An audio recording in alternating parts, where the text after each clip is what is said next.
আপনি গাড়ি চালাবেন? আচ্ছা ঠিক আছে, আমরা অন্য উবার ডেকে নিচ্ছি, চলেন। স্যার, আমি মেয়ে মানুষ বলে ভয় পাবেন না। হতে পারে আমি মেয়ে মানুষ, কিন্তু আমি 3 বছরের অভিজ্ঞতা আছে আমার। আমি গাড়ি চালাতে পারবো। আপনারা সুন্দর করে বসেন, আমি একবারে সেফলি নিয়ে যাবো আপনাদের।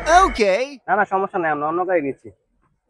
Sir sir sir, please sir নামবেন না, আমি সত্যি সেফলি আপনাদের পৌঁছায় দিব। ওটিপিটা বলেন স্যার। 2566। Okay sir. আচ্ছা ঠিক আছে, তাহলে পিছনে একটা খাম্বা আছে, তো আপনি তো দেখে ব্যাগে দিয়ে। আচ্ছা স্যার, ঠিক আছে। আচ্ছা, আমরা পিছনে দেখতেছি, আপনি স্টার্ট দেন। আজকে আমরা শিখবো গাড়ি কিভাবে ব্যাক গিয়ারে দিতে হয়। Oh, no, no, no, no.